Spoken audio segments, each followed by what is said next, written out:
Good day, Ma'am Magna. For this video, we will tackle about the AquAdvantage salmon, a comprehensive review of genetically modified fish.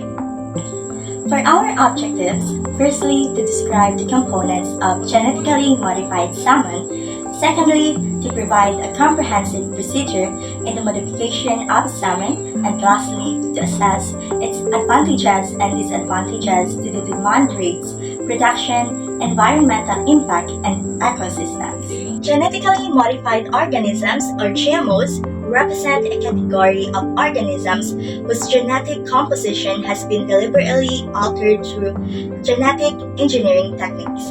Among GMOs, genetically engineered animals and plants have garnered significant attention, particularly in agricultural and biomedical research sectors. In the development of fast-growing salmon, Canadian scientists have introduced a growth hormone gene from Chinook salmon, a species known for its rapid growth, into the genome of Atlantic salmon. Additionally, a gene promoter from ocean pout, a type of fish, is incorporated to regulate the expression of growth hormone gene. This combination allows the engineered salmon to grow at an accelerated rate compared to wild-type salmon. How are GMO AquAdvantage salmon manipulated? Genetically modified salmon is known as AquAdvantage salmon, the product of gene manipulation through recombining genes from different organisms for the production of fast-growing salmon as a response to the higher demand in the market.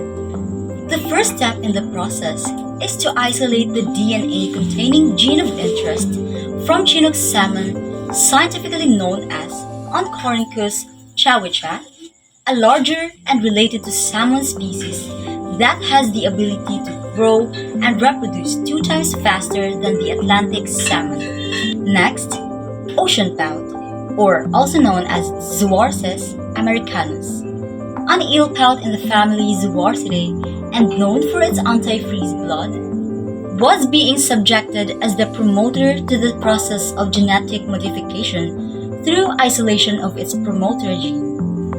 Third, the gene of interest, which is the growth hormone producing gene, was extracted from the isolated DNA of Chinook salmon, combined the promoter gene of ocean pout and growth hormone producing gene of Chinook salmon to form a recombinant DNA plasmid.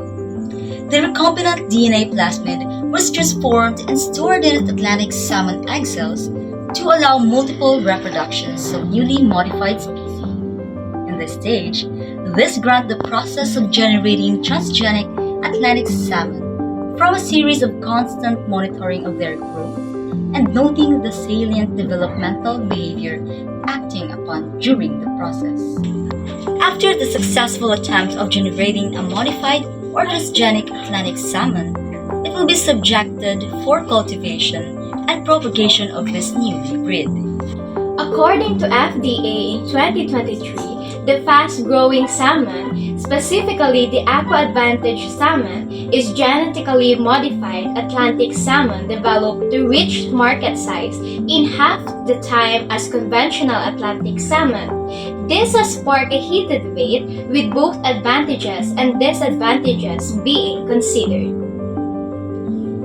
GMO salmon has several advantages, including a quicker development rate, which can reach market size in the half time compared to traditional Atlantic salmon, potentially increasing output and reducing strain on wild salmon stocks, a shorter environmental impact due to a more sustainable aquaculture method, a potential affordability due to quicker production cycle, and increasing accessibility for customers. The approval of genetically modified salmon has a higher production rate because of rapid development, which may help fulfill the growing demand for seafood and lessen the strain on wild salmon populations. For the disadvantages, the authorization of genetically modified salmon also brings up a number of ethical issues because of changing an organism's genetic composition might have unknown effects on biodiversity and natural ecosystems. Furthermore, even after comprehensive safety evaluation, uncertainties remain about the possible long-term health impacts of eating genetically modified salmon.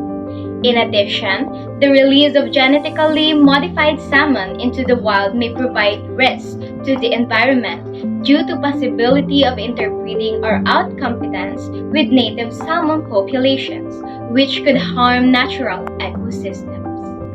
So that's the end of our report. I hope this report would enlighten you about the importance of genetic engineering. That's all. Thank you.